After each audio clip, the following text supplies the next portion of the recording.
Good morning, SKN. I'm Jamie Morris. And I'm Cortentia Carty, and remember, it's Tuesday, so I would suggest that you choose kind words today.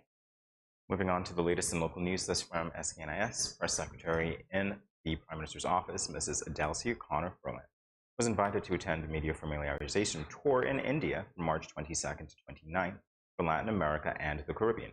The Government of India's Media Familiarization Tour initiative is extended to media professionals globally. Each month this year, the Ministry of External Affairs has welcomed professionals from different regions to promote India's development agenda and vision for their respective areas. The media professionals will be visiting government ministries, several major private industries, and various historical and cultural heritage sites, such as the National Museum of India, the largest museum in the nation, Qutb Minar, and the Taj Mahal. This activity is part of the preparation for the 18th G20 summit to be held at Pragati Maidan, New Delhi.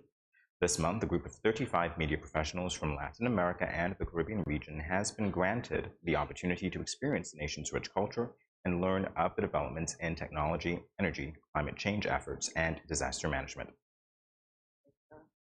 A second story now comes from Win Media SKN. 26-year-old Tiana Bori of Newtown was installed as pastor of the Molyneux Wesleyan Holiness Church during a special service on Sunday, March 26, 2023. The installation service was officiated by District Superintendent Reverend Spencer Watts. As declared in her profile, Tiana gave her life to God in 2009 at a district crusade held in St. Peter's, where the guest speaker was Reverend Dalton Greon. It was at a district youth retreat in 2012 in Nevis where she made a decision and was able to feel the call on her life for pastoral ministry. After a 4-year academic journey, Worry graduated from the Caribbean Wesleyan College in May 2021 with a bachelor's degree in theology and pastoral ministry. Also in attendance at the installation was the Honorable Dr. Jeffrey Hanley, Deputy Prime Minister of St. Kitts and Nevis. He stated, and quote, "I'm so proud and excited for you, Pastor Bori. I am confident that you will serve your parishioners, community, and country well," end quote. And congratulations, Pastor Bori. And in other news from SKNIS, the government of St. Kitts and Nevis has procured a much-needed microscope for the ophthalmic unit at the Joseph N. French General Hospital that will soon lead to the resumption of certain critical eye procedures at the institution. Prime Minister and Minister of Health, the Honorable Dr. Terence Drew, stated on previous occasions that the unit needed a new scanner and a microscope to carry out certain surgical procedures. The government has since taken the necessary steps to address the concern. Yesterday, March 27th, Prime Minister Dr. Drew visited the ophthalmic unit, where the new microscope is now outfitted. He was accompanied by the Director of Health Institutions, Dr. Jensen Morton, and the Director of Operations in the Ministry of Health, Mrs. Lindsay Maynard. The Honorable Prime Minister described the microscope as, quote, "a significant part of the equipment that is needed for eye surgeries," end quote.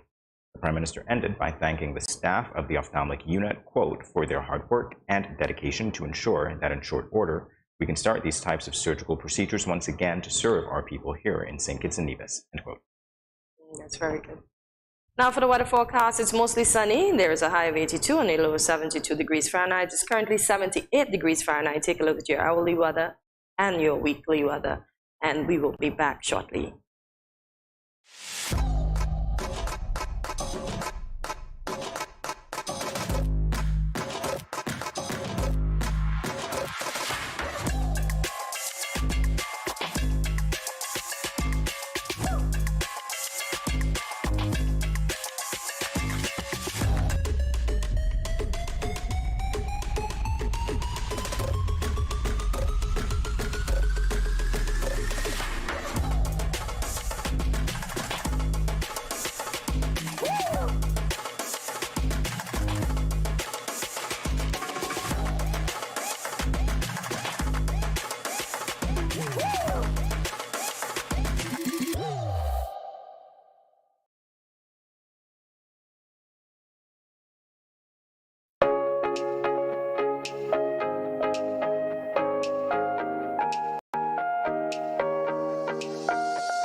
no cash, no card, no problem. Dad, embrace the freedom. Thank you for joining us this morning here at Good Morning SKN as we continue now with regional news. This from Antigua Newsroom. Trinidad Central Division Police arrested 2 men after a 41-year-old resident accused them of robbing him of $5, cigarettes, and his cell phone. The victim, Sanjeev Ramlakan, reported he was walking in Calcutta No. 2 Freeport at around 11:30 p.m. on Saturday when 3 men accosted him and announced a holdup. He said the men who were from the area threatened to kill him. One robbed him of his Samsung A03 cell phone worth $950. Another robbed him of $5. The third robbed him of a pack of Mount Dio cigarettes worth $16. The suspects got into a Nissan Frontier van and drove off. The police was alerted and PC Cole and WPC Corban interviewed the victim. The police later recovered the phone and arrested 2 suspects, 23 and 24. And on the international scene, I was about to say crime is definitely not linked to certain geographical borders. We have our own issues. Anyway, on the international scene, this from the BBC. Facial recognition firm Clearview has run nearly 1 million searches for US police, its founder has told the BBC. CEO Hoan Ton That also revealed Clearview now has 30 billion images scraped from platforms such as Facebook, taken without users' permission. The company has been repeatedly fined millions of dollars in Europe and Australia for breaches of privacy. Critics argue that the police's use of Clearview puts everyone into a perpetual police lineup. Matthew Garagiglia from the Electronic Frontier Foundation says, quote, "Whenever they have a photo of a suspect, they will compare it to your face. It's far too invasive," end quote. Clearview's system allows a law enforcement customer to upload a photo of a face and find matches in a database of billions of images it has collected. It then provides links to where matching images appear online. It is considered one of the most powerful and accurate facial recognition companies in the world. The use of facial recognition by the police is often sold to the public as only being used for serious or violent crimes. In a rare interview with law enforcement about the effectiveness of Clearview, Miami police said they used the software for every type of crime, from murders to shoplifting. With that, we end the latest for today. We'll be back in a moment with more Good Morning SKN.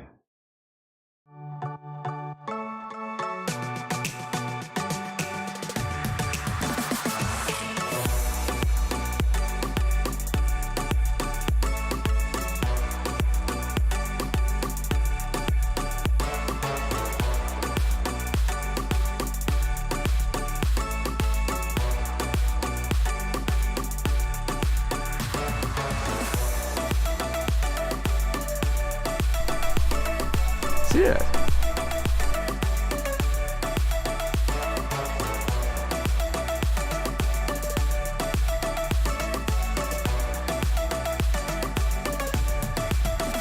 An exotic experience.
Dreamy Decor specializes in flowers for all events, from birthdays to weddings and any other special occasion.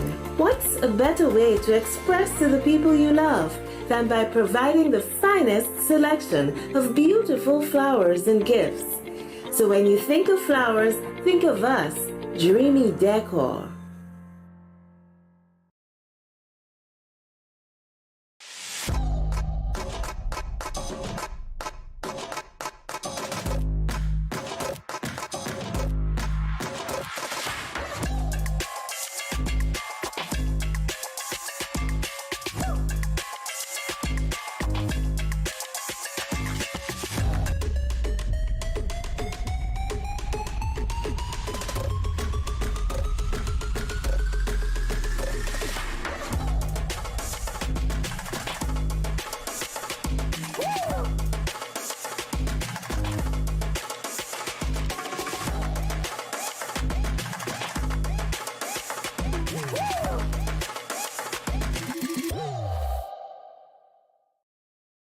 Yo, what up? It's your boy and Richie right here at Studio 327. I'm here to give you the promo that you guys need because this is something special for St. Kitts. I'm telling you, tune in to Good Morning SKN, 8 a.m. to 10 a.m.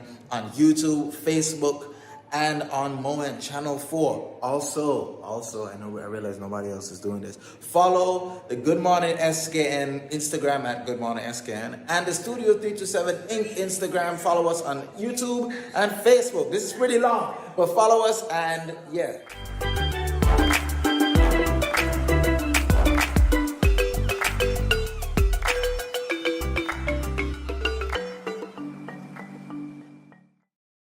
Good morning, this is Carol from Lux Carnival, and I listen to Good Morning SKN.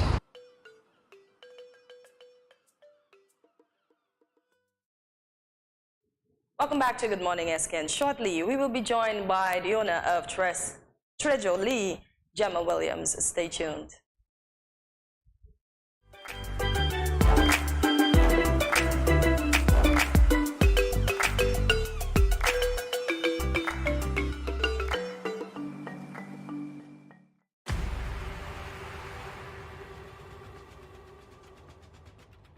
What will it take to grab the attention of someone with the power to make your dream come true? 7 hopeful entrepreneurs in search of the finances necessary to take their ideas to the next level. This is their lives, right? This is their business.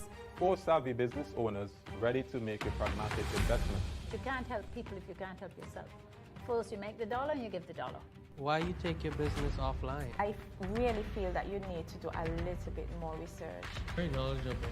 Super knowledgeable. You have a great idea and a great concept. I think you'd be snapped up by Disney. If you have a job someplace, it means that if something is not working, you can walk away. Who will invest? Let's do this. Let's do this. Thank you. And who will be sent home with nothing? I am your host, Kevin Hope.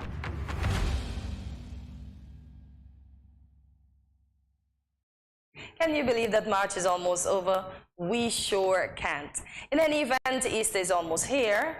One activity that people look forward to at this time of year are egg hunts. Treasure Lee Collection is not only hosting an egg hunt, but a Easter wonderland. Isn't that exciting? Yes, exciting. So here to tell us about this is Gemma Williams, owner of Treasure Lee. Oh my God, my tongue tied. Treasure Lee Collection. Good morning, Gemma, and welcome to Good Morning SKN. Good morning. Thank you for having me. I'm very excited. Exciting. I like that. Excited. I like that. I like that. So the event is almost here. Yes, how are you feeling? It's almost here. I'm excited. Okay. Excited. Again, we're gonna use all the puns today. Yes.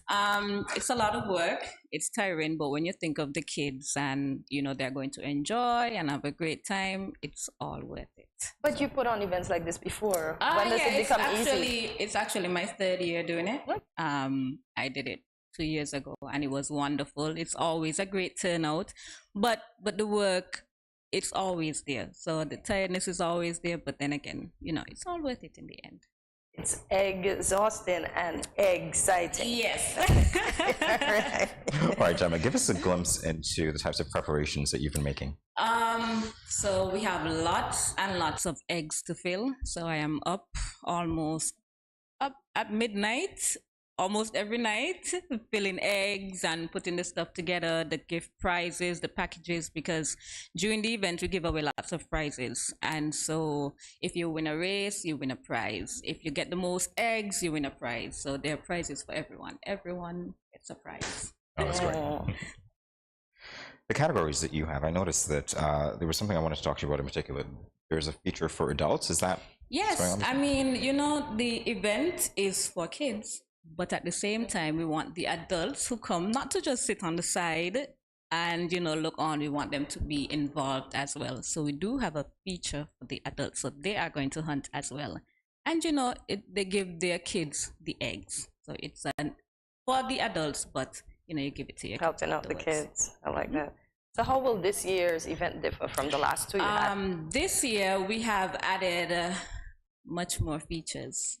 I don't want to give away too much by giving away too much information, but I can tell you, I do have much more competitions. Parents, kids, you can look forward to the hula hoop competition. That one is going to be interesting.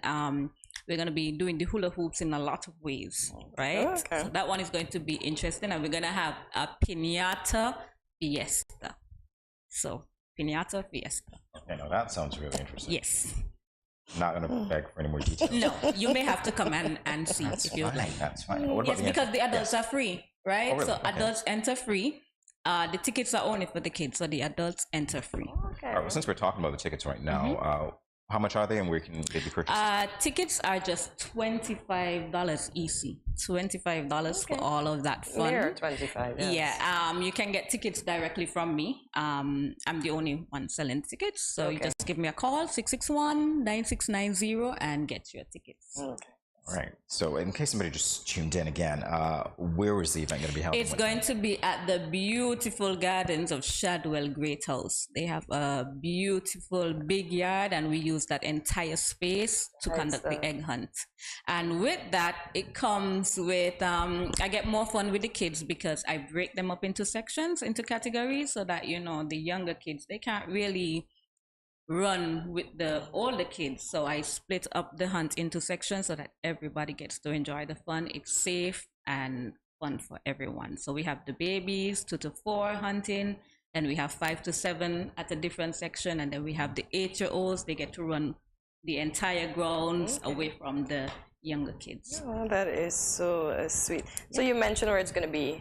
Yeah, Shadwell Great House, Sunday, 9th of April. Yes, 1 to 5 p.m. Okay. It's going to be sharp. Wonderland. Excellent. Thank you. You are certainly welcome. All right, so we'll take a break and we'll be back to continue this interview in a sec.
No cash, no card, no problem. Dad, embrace the freedom.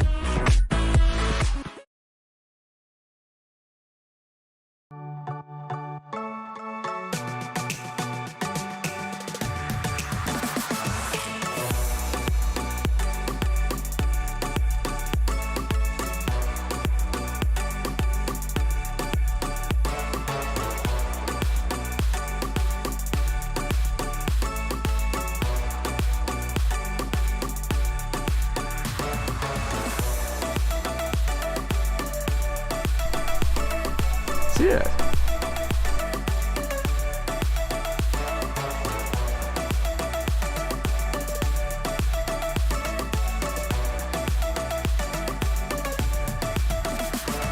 exotic experience.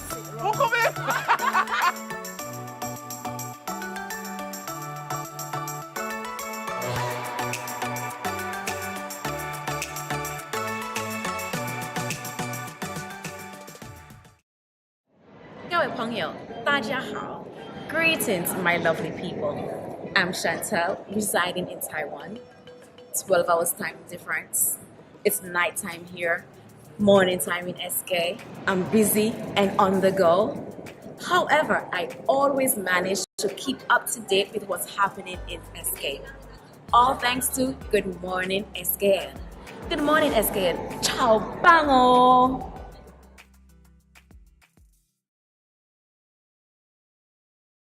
Good morning, SKN. This is Lyrical. I just want to say blessings to you. There are a happy place in the life if you live in there. A happy place in the life if you live in there. But them at a happy place in the life. And they can't change. And they just come out here to do right. So whether day or night, they will never ever change. Blessings, blessings, and blessings.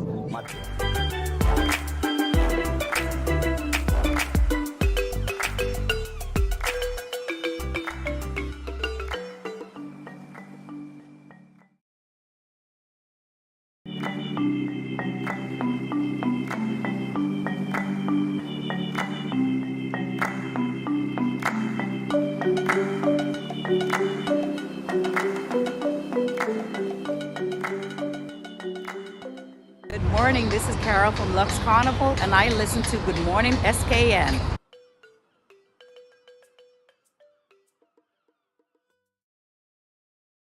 Welcome back to Good Morning SKN. Previously, we were speaking with Gemma Williams, the owner of Trade Jolie Collection. Unfortunately, Jenna had to scurry off, but luckily for us, she sent a very special guest to be with us today. The Easter Bunny. Welcome to Good Morning SKN. Good morning, SKN. Well, I have to tell you, I can't imagine. We talk about you all the time. We're so delighted that you hopped by our studio this morning. Yes, it took a lot for me to be here. I was actually in my garden picking some carrots, but I decided to hop by. And I have a very special game for you guys today. Please tell us about it. So, while I was in my garden, I was thinking, what can I do for these lovely people? And what better than an egg hunt? Are you guys interested or excited?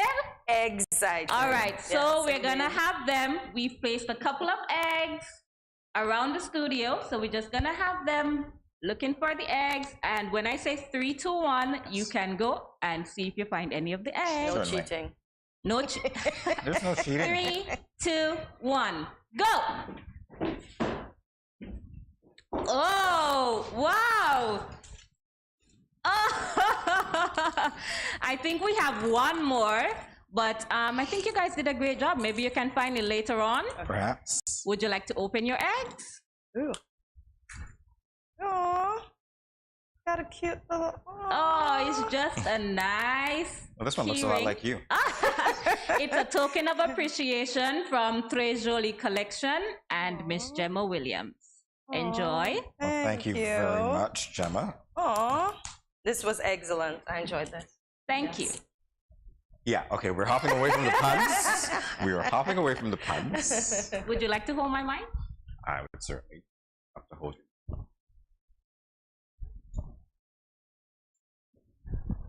Well, it seems like we're getting more surprises here because Gemma, you appeared out of nowhere.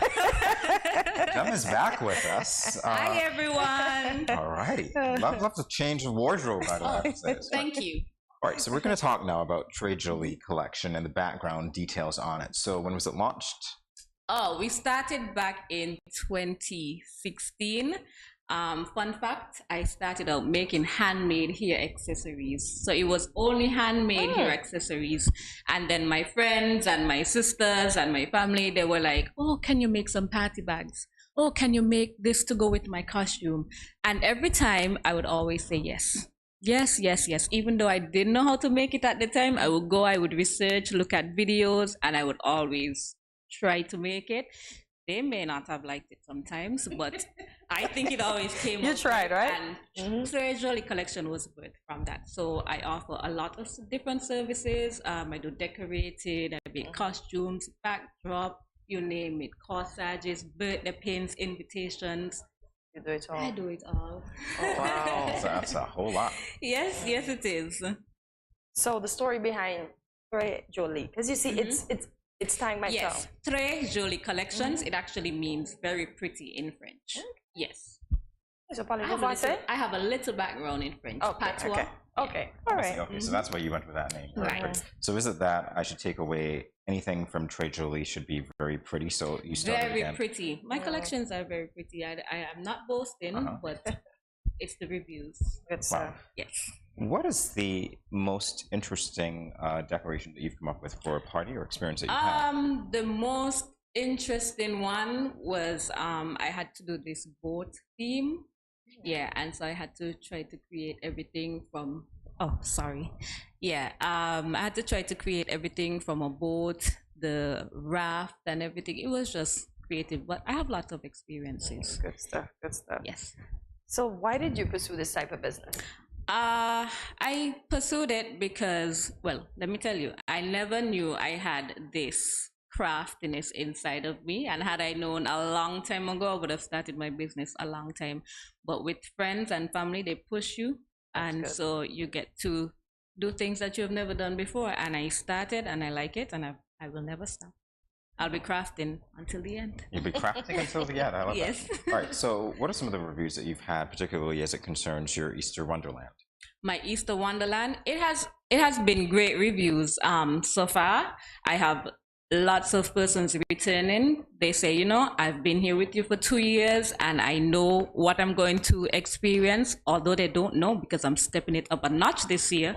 You know, from the experience they've had, they are going to be back, and so they've already purchased tickets, and I can't wait to have fun with them. Are they going to receive autographs from the Easter Bunny? The Easter Bunny is going to be there, you know, taking photos. I may not be the Easter Bunny because I have lots of running up and down to do on that day, but the Easter Bunny will definitely be there to take photos with the kids and the parents if they like.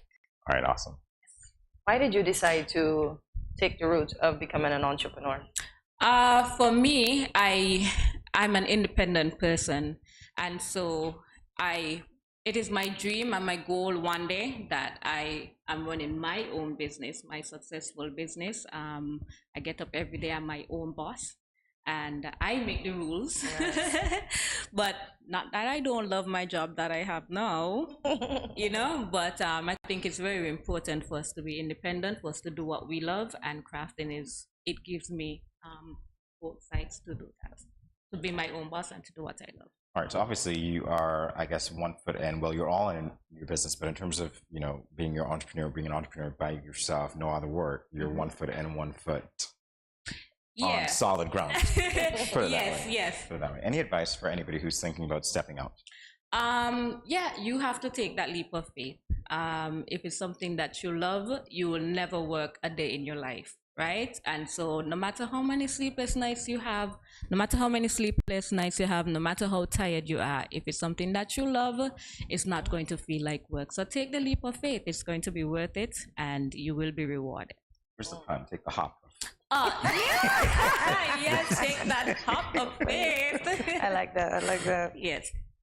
So if someone wanted to contact you, now that they see that you are a woman of many talents, how do they get in contact with you? You can contact me by your phone. That's the easiest way to get me, 661-9690. You can reach me on Facebook, Très Jolie Collection, or you can email me, Gemma Williams, that's Gemma Williams 1991@hotmail.com. 3 ways to get me. What I'm really dying to know, as part of your bunny grouping here, has the Easter Bunny ever met Bugs Bunny? Is that not yet. We are still working on it. I've sent emails, I've called, but it always goes to voicemail. It goes to voicemail? He's busy. Yeah, he's busy chasing the... being chased. Yes, being chased. All right, Bugs, we're sending you a message, okay? Yes. You have to support the Easter Wonderland. And Gemma, again, remind everybody about date, time, where tickets can be located. So I'm inviting you all, if you don't know about the event, Studio 327 and myself is letting you know that we're having an Easter Wonderland at Shadwell Great House. It begins 1 to 5. It's just $25 a ticket. Lots of fun, lots of prizes, surprises, refreshments would be on sale, and it's going to be at the Shadwell Great House on Sunday, 9th of April. You heard it here first. Well, maybe not. Or Yeah. maybe first. No. Okay. You're hearing it here. Okay. We are hearing it here again. Awesome. All right, Gemma, pleasure to meet you. Thanks Indeed. again. Thank you, and thank you for having me. You guys are awesome. Thank you so much. You too. Thank you. I will hop on my way now. Take care. All right, more GMS SKN in a moment. Stay tuned.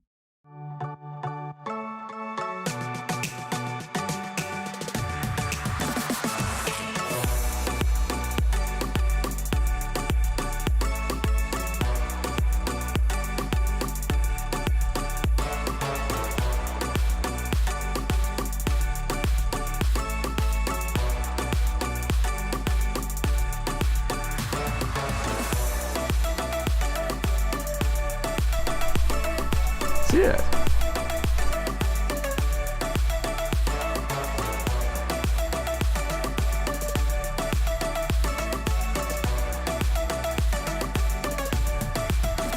An exotic experience.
Dreamy Decor specializes in flowers for all events, from birthdays to weddings and any other special occasion.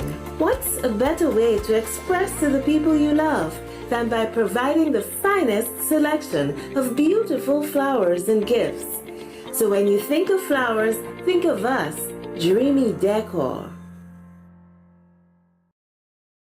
Yo, what up? It's your boy N Richie right here at Studio 327. I'm here to give you the promo that you guys need because this is something special for St. Kitts. I'm telling you, tune in to Good Morning SKN, 8 a.m. to 10 a.m. on YouTube, Facebook, and on Moen Channel 4. Also, I realize nobody else is doing this. Follow the Good Morning SKN Instagram at Good Morning SKN and the Studio 327 Inc. Instagram. Follow us on YouTube and Facebook. This is pretty long, but follow us and yeah.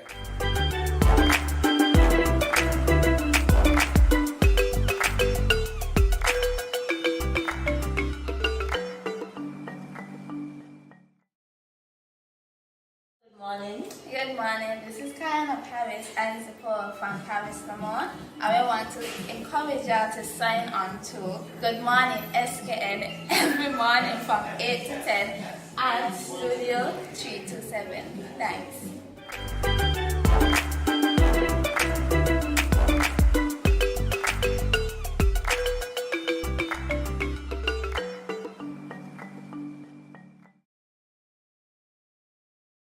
CBS News posted an article about a Florida bill intended to ban elementary school students from learning about menstruation. What do you think about this? What do I think about this? Why are we taking away the education that is needed in school? And because if kids don't learn it at home, you have some parents that really are busy. They don't have time to teach it. If they don't learn it at home, then where else would they learn it? At school with the guidance counselor, and the guidance counselor may not have time to speak to individual kids, so she might do it in an entire classroom. So why are we taking it away? Since when it's something bad to talk about? We talk about everything else. We make everything else relevant. So why shouldn't we make this relevant? So. All right, we have some excerpts from the article, which I will share with you now. Perhaps that would inform your answer. The article would mandate that only children from grades 6 through 12 can learn about human sexuality topics, such as reproduction and sexually transmitted diseases. Oh, so until grade 6? Whoa. I don't think that's bad, actually. I mean, I think grade 5. I even think grade 4, so I do 4 to 6. The age of these people, if you're in grade 6, you're roughly 11, 12 years old, right? Yeah. These kids are developing faster. They're much more wiser. I don't want to say this broadly, so I won't say it, but the kids are in tune. They're in tune with what's happening. So I would say grade 4 onward. You see, the whole, okay, human sexuality topics. Okay, so we're talking reproduction, sexually transmitted diseases. One is too young to learn about. If I were to segment these two, forget reproduction for now, but sexually transmitted diseases. Do you want a 3rd grader, 2nd grader learning about STDs? No, that's why I said 4 to 6, which is. But, I don't know. There's. So you think 4 is too young still? I don't mind the age, actually. I think this is fine. I think grade 6 to 12. Okay. I think, to be honest with you, I remember learning about sexuality in school when I entered middle school, and that's when we had those sessions. It wasn't really that, I don't recall ever really learning about those topics beforehand. Okay. All right, so the article continues. There's another excerpt from it. Democratic State Representative Ashley Gant questioned, well, this is not an excerpt. Democratic State Representative Ashley Gant questioned McLean, asking if it would restrict children who get their period at a younger age from getting their questions answered in school. And that's exactly what I said, because some kids develop faster and they need to know. What if they didn't learn this at home? What if this was not a topic that was spoken of at home? How is it so bad? Well, you see, but this is a valid question. Everything else in school, including pronouns that we can use for each other that don't fit in the right sex, per se. Why can't we talk about menstruation? No, but this is a valid question, because what the bill seeks to do clearly is to regulate what age you can learn about these things. And the question is, if you have children who are younger, do you still limit what can be said to them in school? And I think this is a very valid question, the answer to which is important. I'm not saying to open the floodgates, which is what I'm getting from you. What I am saying is, in terms of limitations and exceptions, this might be a valid exception if that bill is actually passed. So forget grade 4 and 5, just deal with 6. Deal with 6 with exceptions, and the exceptions being, if there's a question that is asked, develop the parameters that would allow you to answer those questions. Because you don't want to be getting into trouble for answering questions that you should not be answering based on the bill. Or telling or informing kids about stuff that they don't need to know at a certain age. Based on law, because again, that's what we're talking about here. Right. So the bill also suggests that versions of sex education would teach that sex is determined by biology and reproductive function at birth. That biological males impregnate biological females by fertilizing the female egg with the male sperm, that the female then gestates the offspring, and that these reproductive roles are binary, stable, and unchangeable. Funny enough, we had this conversation yesterday. Something popped up on my phone. This lady that wanted to be a guy, she took out every part of her, including her boobs, and now she's retransitioning back over to what she was born as. And now she's in a lot of distress because she's saying the doctor scarred her. Then there's this other one that says the doctor should have stopped him because he took off what he was endowed with, and now he said he felt he was used like an animal for research, and they should have told him, no, this cannot be done, because it seems like he's finally realized that he cannot reproduce no matter what he does to his body. But then again, the question is it too young to teach children who are not yet in grade 6 this type of thing? Because what you effectively did is to give some examples of drastic things that are happening. And so based on the bill, you know, it's saying that gender is binary. They're going to teach that, what reproduction is, effectively biological. And the fact that we have to go through those distinctions, by the way, biological male, biological female, this is an interesting thing, because I think if you're limiting it, okay, so again, we're going grade 6 through grade 12, you're effectively saying that what will be taught in school, not taught by society, but what is proposed to be taught in schools is just that. Again, if I could reread it very slowly, and this is a quote, an excerpt from the bill, it will teach that sex is determined by biology and reproductive function at birth. Not that sex is determined by walking into a doctor's office and asking to change your gender, or not that sex is, those sorts of things, right?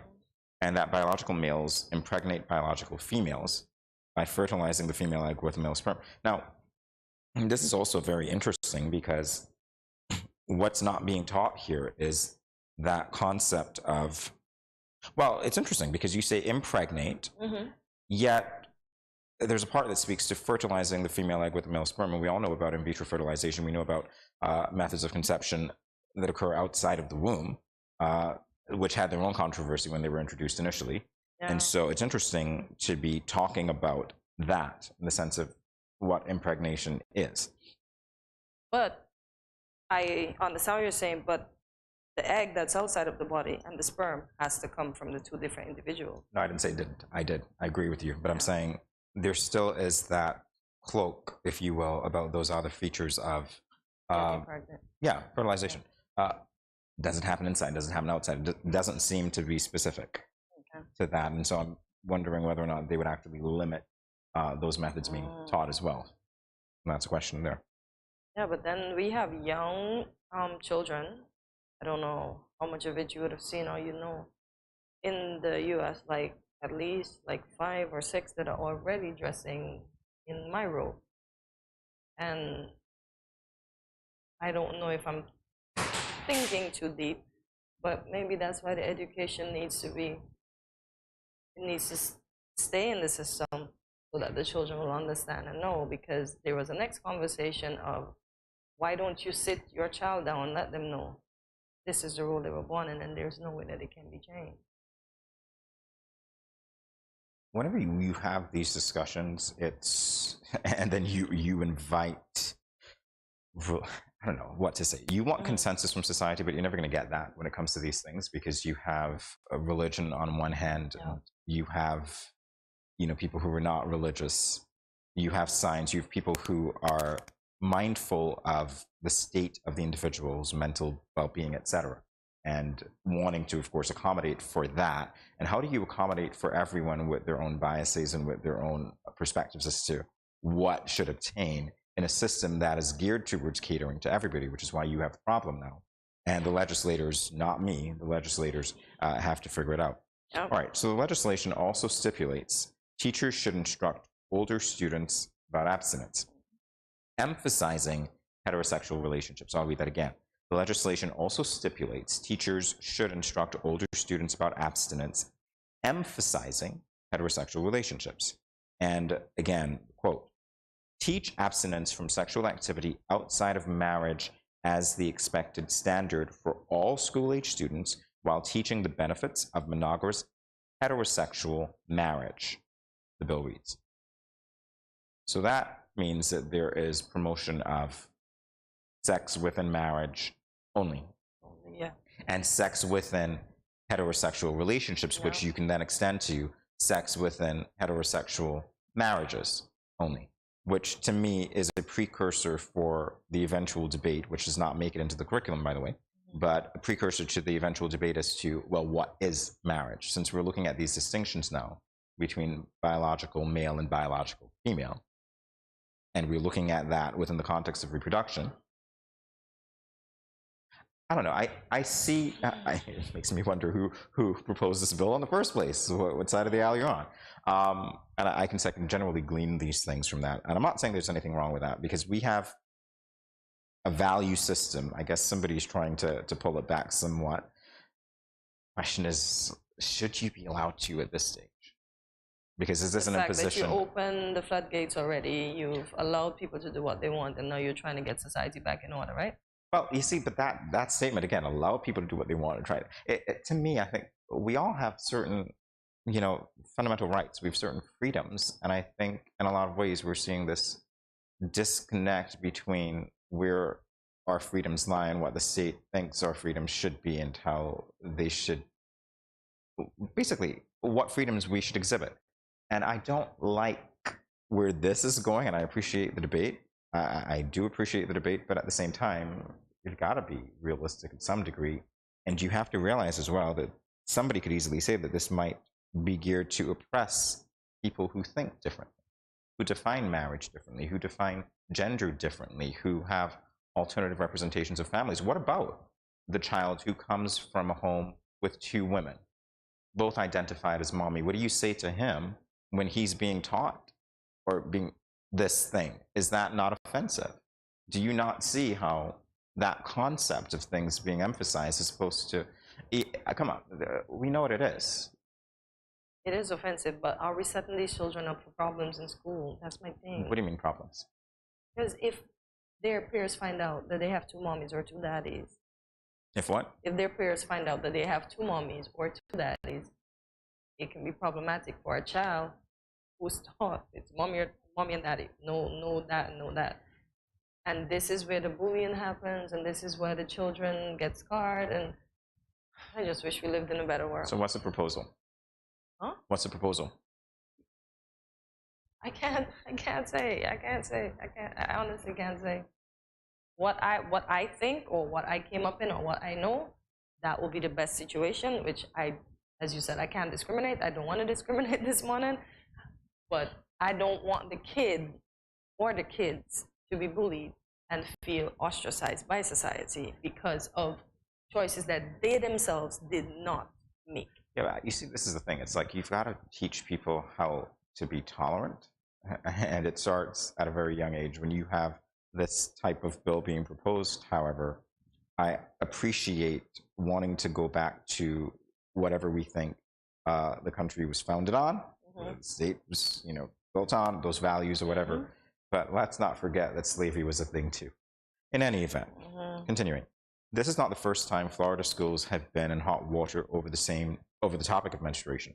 So earlier this year, the state responded to heavy criticism after making it mandatory for female athletes to include their menstrual history on the medical forms they have to submit in order to participate in school sports.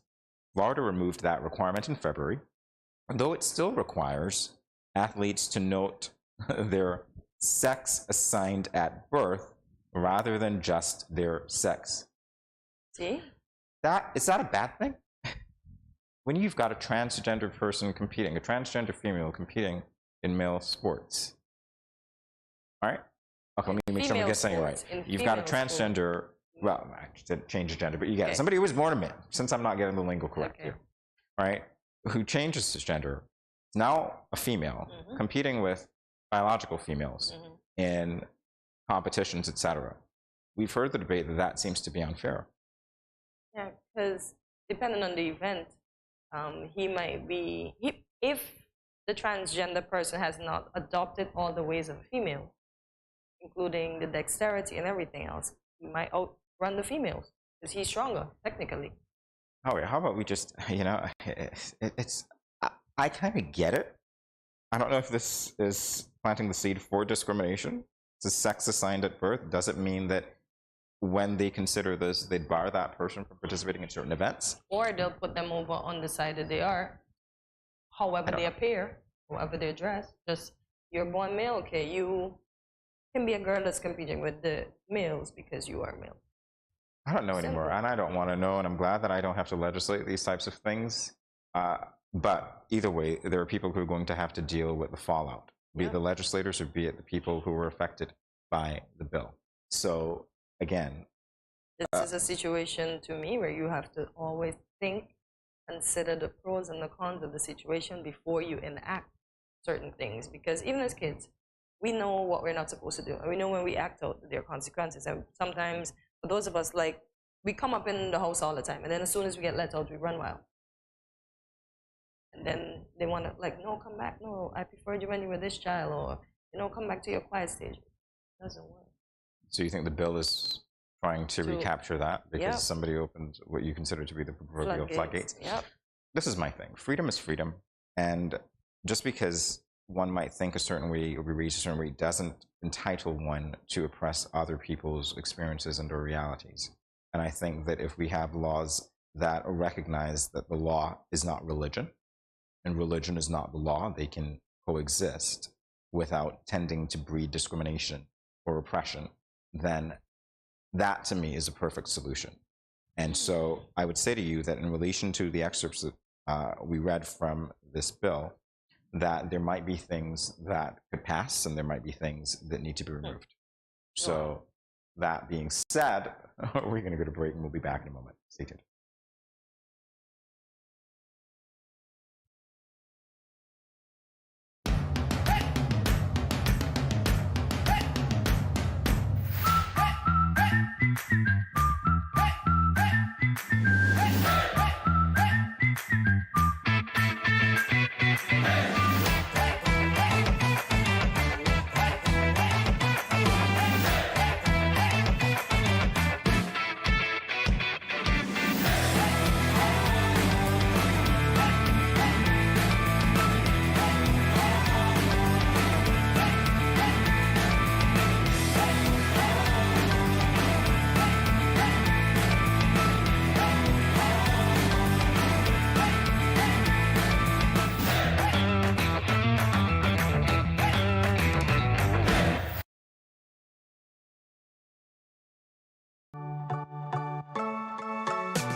Yes.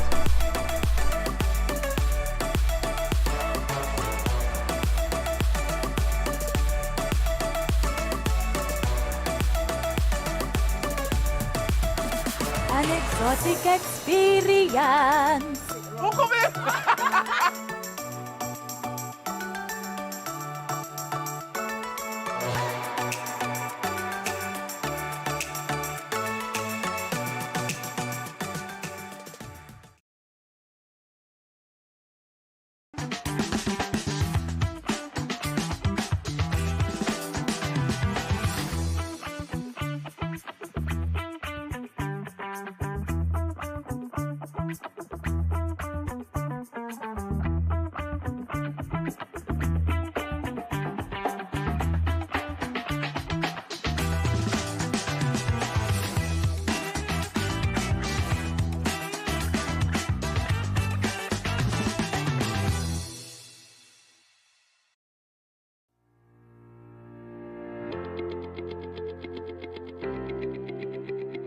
Dreamy Decor specializes in flowers for all events, from birthdays to weddings and any other special occasion.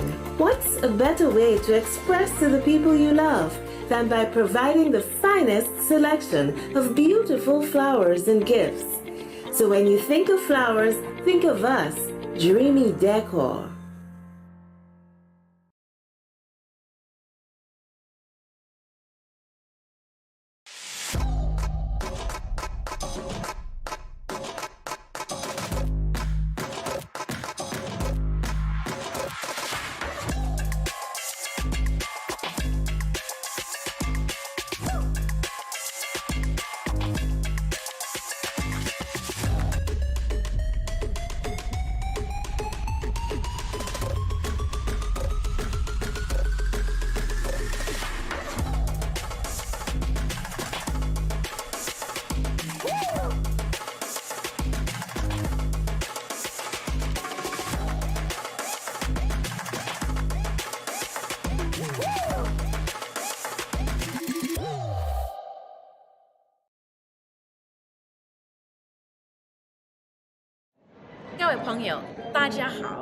Greetings, my lovely people. I'm Chantel, residing in Taiwan. 12 hours time difference. It's nighttime here, morning time in SK. I'm busy and on the go.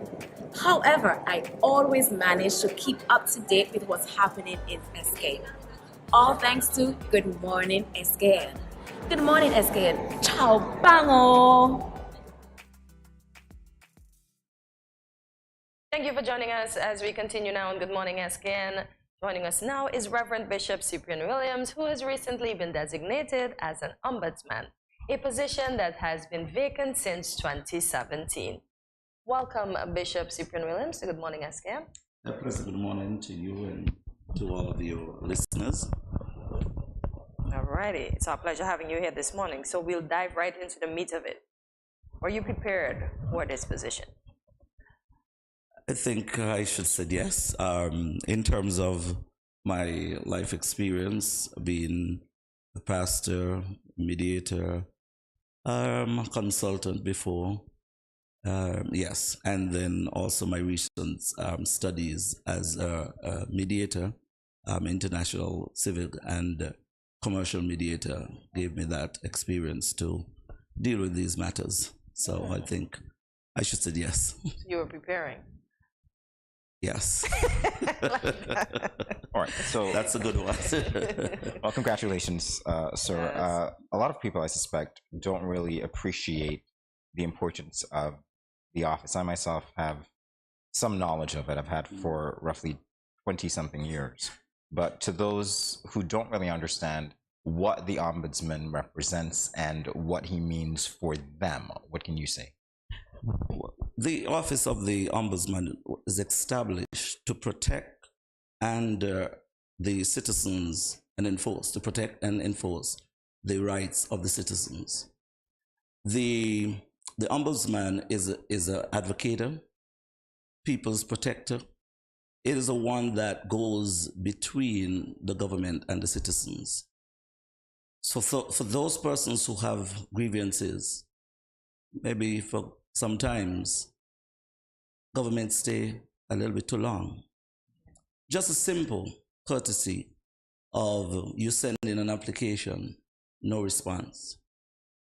That is a part of maladministration. Because if you receive even an application, the government should indicate to the citizen that you're on file, we are looking into it, give some sort of update. And those are, I just want to use the simplest thing as an application. We can go into other heavier matters. I certainly hope we will.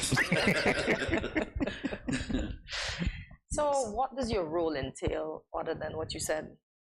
To go between the government and the people and the application. What else? Well, the role of the ombudsman is to really make sure that the rights of the citizens are protected. If there are any person who have any grievances with any department of government, and this is government departments, government boards, corporations, government authorities. So the scope of the ombudsman is heavy. And so we are there the office is there to make sure that the citizens' rights are protected and also to violate the processes of government. Just in case somebody has, some concern that, they're being, attacked, maybe spitefully or maybe because of their political allegiance and all of those things, the ombudsman goes between there to make sure that the process of however it was done or the processes of government is followed in a proper way. And I will say this so that there is no bias in terms of favoritism within dealing with one person in a different way because of their gender, their look, status, and all of these. The office is there to make sure that the citizen can feel comfortable with what their government is doing, because the government is the people's government. Yeah.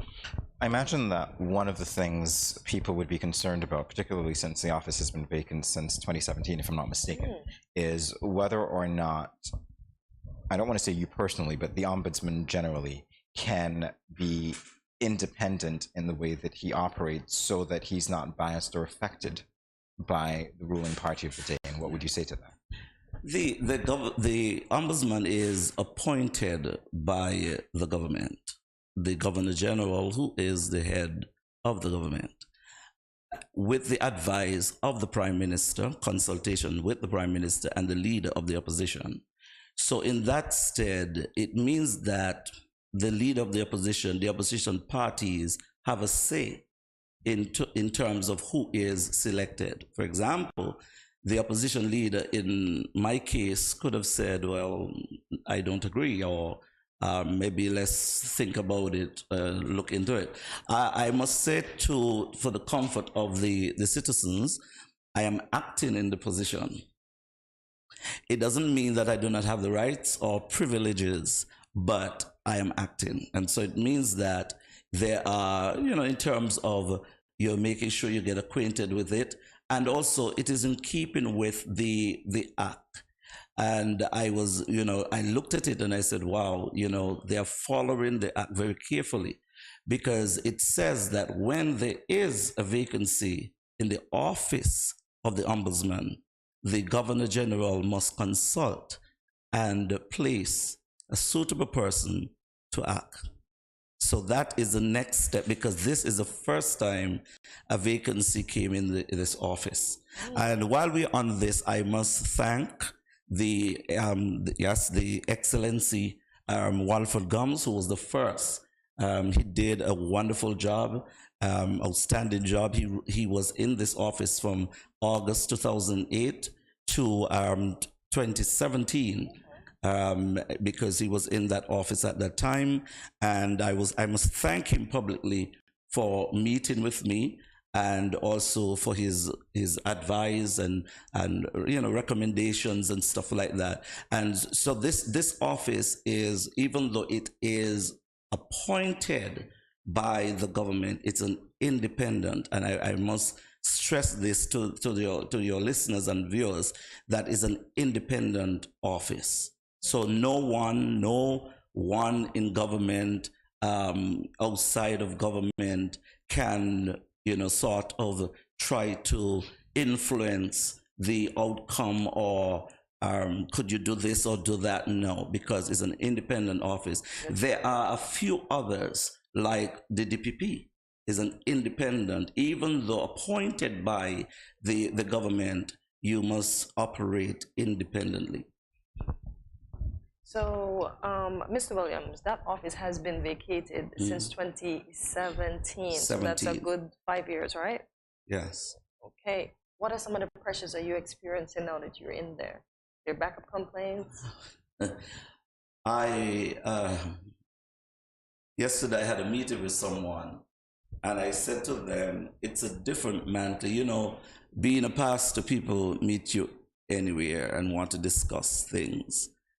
But now, as the acting ombudsman, it's a different thing now, because people are now looking towards having their grievances nearly immediately resolved.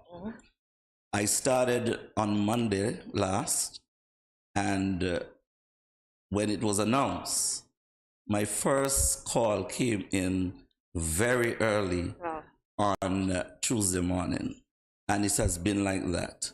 I can remember I went to a session, and I'm trying to monitor the game and everything, and somebody's over there calling me, and I have a situation, and I said, okay, please come and see me, because what we are trying to do, because the office has been vacant, many people do not understand the role or even the word ombudsman. And it is not new to us. And I want to say to the citizens, because it is a Swedish name, which is, the ombudsman was first appointed in 1809.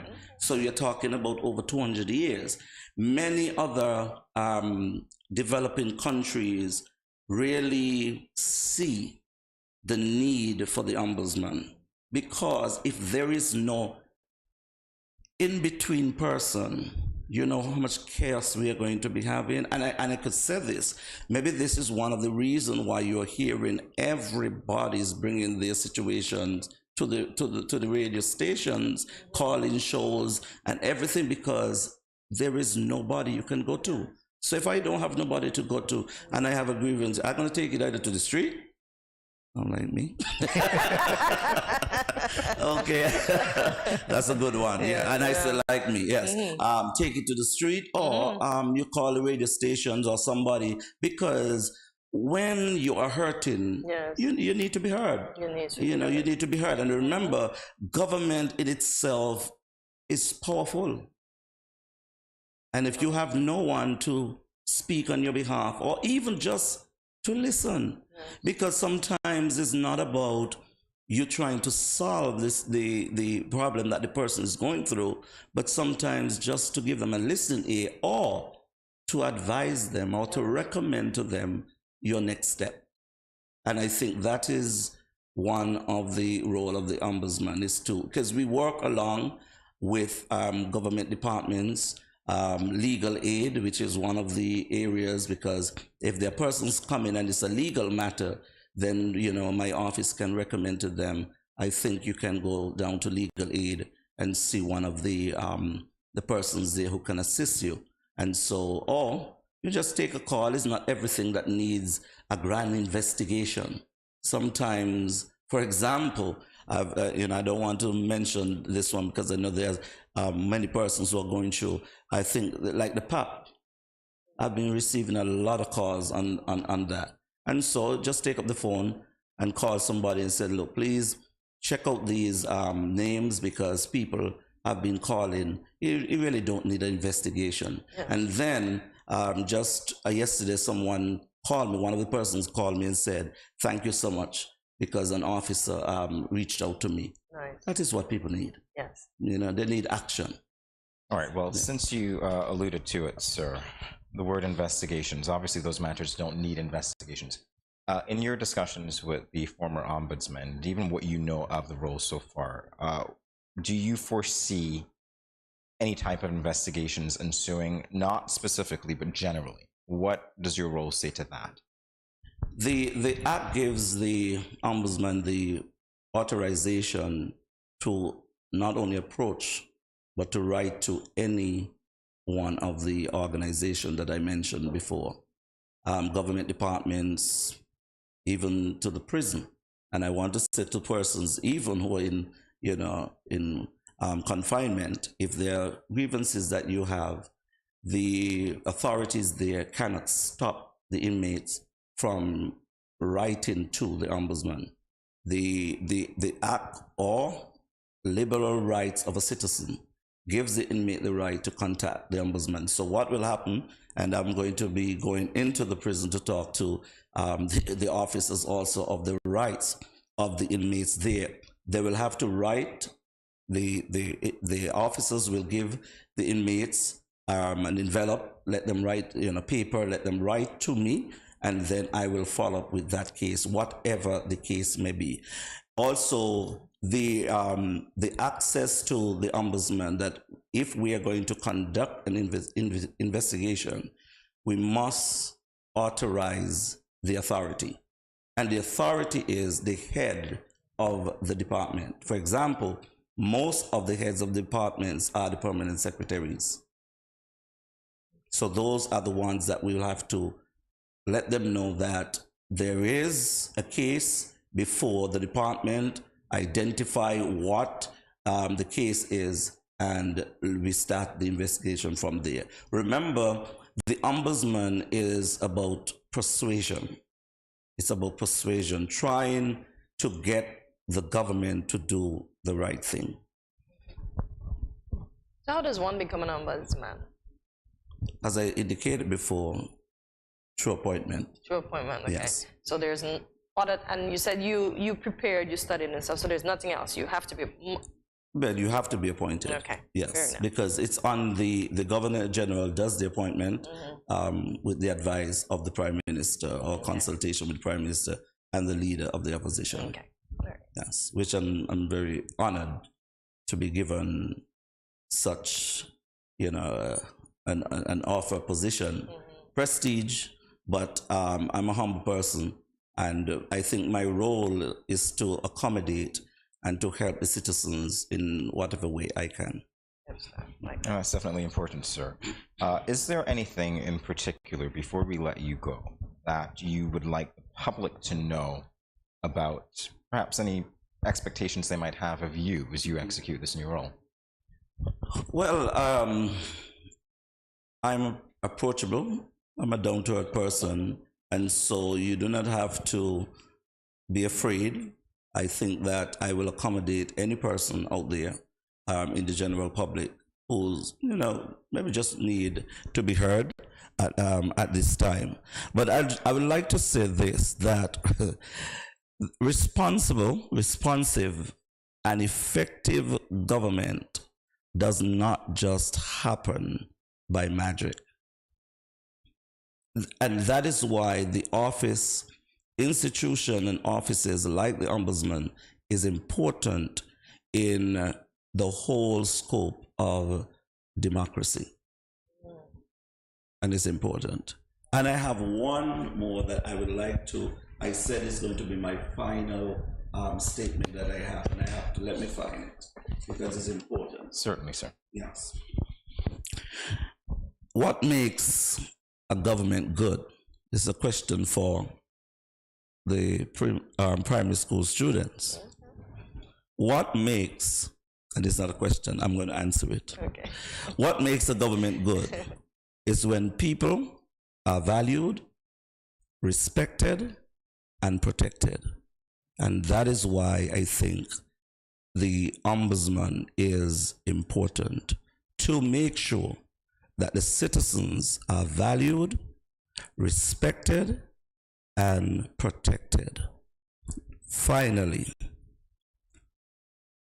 employees or public servants must not operate as though government offices are their private business or homes. I cannot let you go without at least asking you what that means. Something informed that. Because it sometimes is the way public servants operate. And I know I don't want to be coming across as though that I'm against, but you hear some of the comments that people are making. Yes. And I'm just trying to advise public servants or encourage public servants to be a little bit much better in terms of courteous, respectful. You're not speaking down to people. Yes. Sometimes you go and it's like they're in a rush. And, I can't bother. No, we are servants of and for the people. And so people, and that is why the office of the Ombudsman only comes into, you're giving me cases only when public servants or the citizens feel as though that they're going through some situation right now. So that is what I would like to say to public servants. Just be nice. And if we all are nice and we treat people, value people, respect people, then I don't think I will have much work to do. That's good. I have a burning question, though, I have to ask. So the office was vacated for 6 years.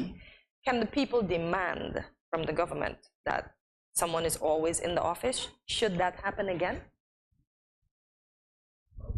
I think that we are in the age of enlightenment. And I could say, I do not think the citizens will tolerate any type of behavior going forward from their government. No, it's not going to happen. We are in that age and that is why I think the present administration will have a task, because people are saying, okay, we expect better of you. And I don't think it will ever go back that way, because whenever there is a vacancy, someone should be appointed.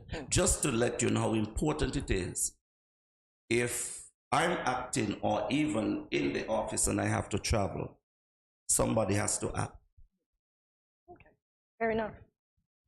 That is how important in terms of the act And in terms of good governance, there must be somebody acting or in the office at all times. I'm not saying station, but I mean there must be somebody that people can report to. So it is really unfortunate that for 6 years, maybe 5 years, we did not have the office filled. Well, to your credit, sir, you are filling that position now. You're acting, and we wish you all the best. Of course, naturally, with that comes the fact that eyes will be on you as well. So we definitely wish you the best as you execute your duties. And I want to say thank you very much. It is my first time being here, and definitely we will be back. Great. Yes, thank We'll you. be happy to have you. Yes. GMSKN Nation, Bishop Cyprian Williams. Stay tuned. Much more after this break.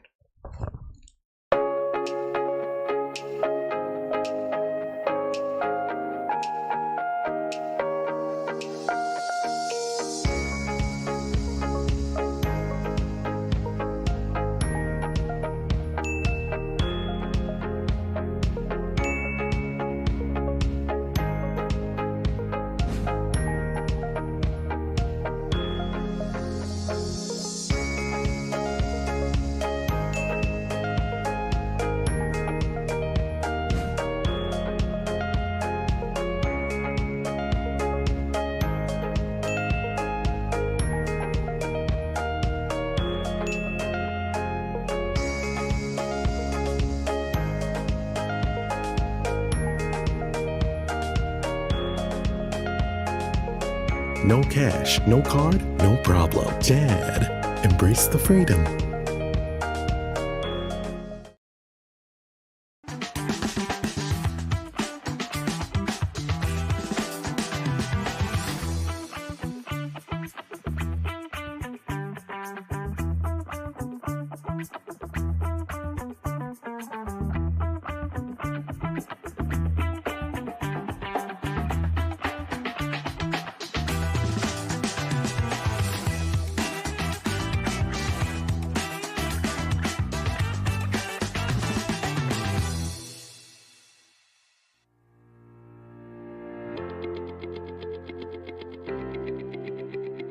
Dreamy Decor specializes in flowers for all events, from birthdays to weddings and any other special occasion. What's a better way to express to the people you love than by providing the finest selection of beautiful flowers and gifts? So when you think of flowers, think of us, Dreamy Decor. Yo, what up? It's your boy N. Richie right here at Studio 327. I'm here to give you the promo that you guys need because this is something special for St. Kitts. I'm telling you, tune in to Good Morning SKN, 8 a.m. to 10 a.m.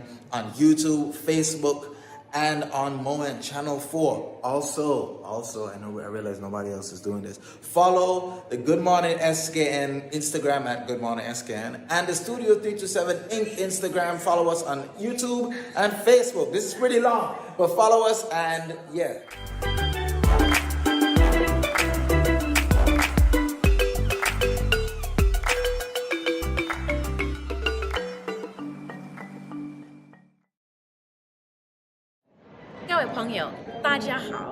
Greetings, my lovely people. I'm Chantel, residing in Taiwan.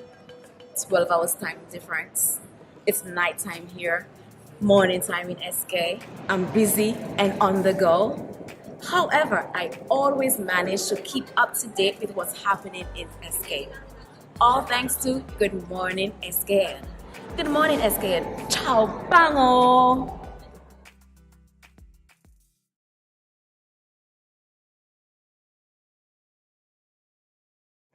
Good morning, SKN. This is Lyrical. I just want to say blessings to you. There are a happy place in the life if you live in there. A happy place in the life if you live in there. Cause them at a happy place in the life. And they can't change. And they just come out here to do right. So whether day or night, they will never ever change. Blessings, blessings, and blessings.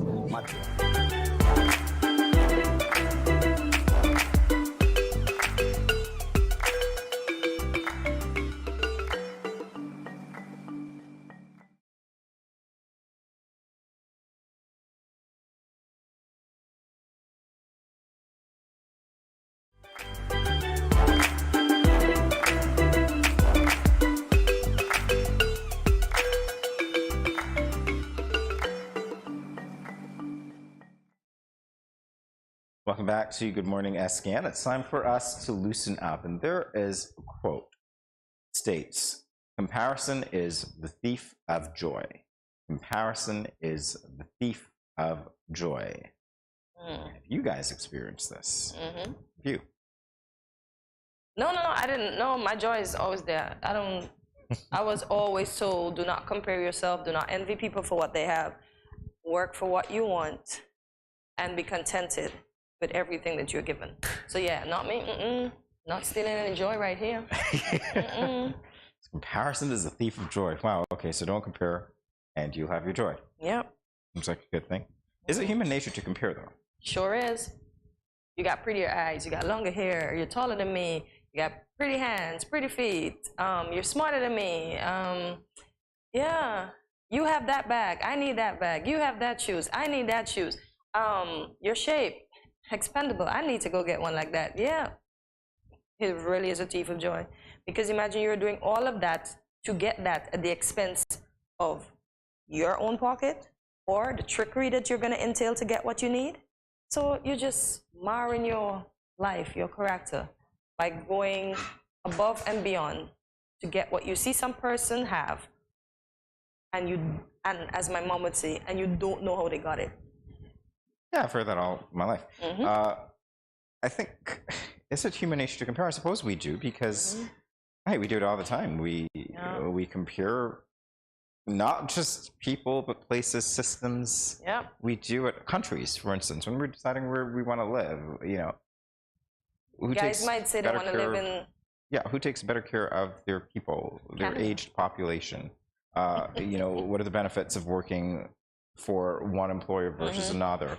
Yeah. Do I like this person to be my spouse or my mate versus another one? What are those benefits? So I think it is human nature to compare. Do I want to live here versus there, in this house versus that house, this car versus that car, all sorts of things. And I think it is human nature to compare. Yeah. The question is, does that comparison always have to be external to the individual who is making that comparison? Because we can compare where we were today with where we were 5 years ago, and we should be happy with the progression that we're making. And in that way, I don't think that comparison would be the real thief of joy. It's when it's comparing outside of ourselves, then it becomes a problem. Against each other indeed. Because even in school, as I said, we came up as tough kids because some teachers were intentional about telling you that such and such is brighter than you, get them to help you. And they didn't look at it as like, okay, I'm giving them great advice, but in the process, I'm not saying it to them well. That's not great advice, no. Not the way that it's worded. Exactly, and that's what I just said. They're not putting it over well. Which is why I said it's not great advice, because it's not. No, but to get help from the smart kid is a good thing. Leave it there, and not even the smart kid. Yeah. So, but you see, and that's a lot of, as I said, we have tough skins. Because even sometimes parents, oh, and such smarter than you, and such better than you, and such can become this. And we have to be mindful, because imagine you telling that to a child. Instantly the child goes sad. And to me, that's where varying diseases come from, because they're stressed. Then it brings on everything else. Because they don't feel like they fit in, they don't feel like matter. If they bring me down at home, it doesn't even matter if they're bringing me down anywhere else that I go. So, yeah. You have to be mindful about this comparison situation. Well, comparison can have both positive and negative consequences. We've talked about the negative, but what about the positive? If you're comparing, you can actually be motivated to improve. Indeed. Because your favorite athlete might run the 100 meters in a particular amount of time, and you are 2 seconds under that, and you work hard at it, and you get better.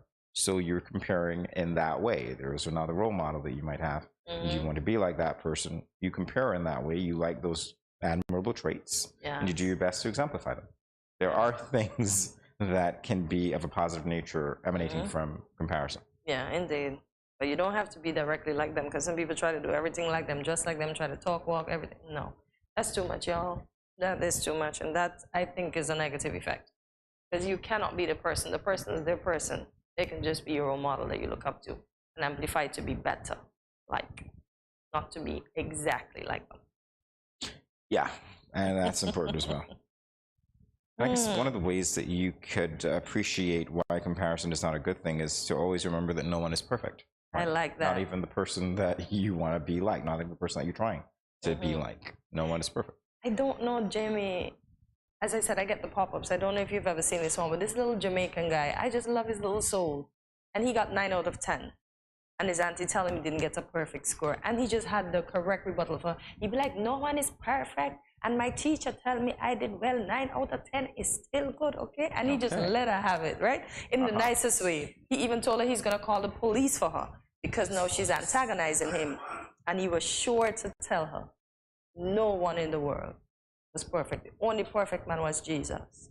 Okay. I'm sorry, but I feel like that kid because I remember getting a.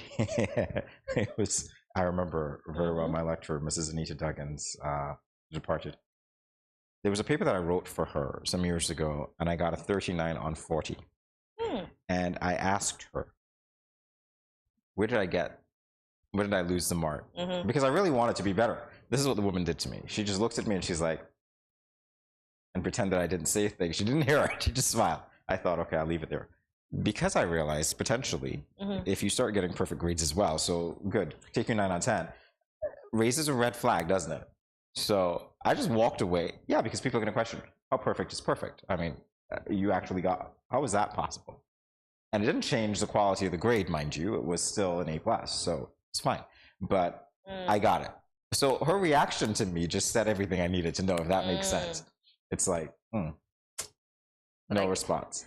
But I understand that for real now that you say it, because for someone that if you continue to get the perfect score, you know, and then if you that one day you just make a slip and you get that one off, maybe that one thing can send you. I'm not even saying that there's anything that's wrong. I'm saying to you. Yeah, I get you. No, but I'm just thinking about how good and how detrimental it still is. Really? Yeah.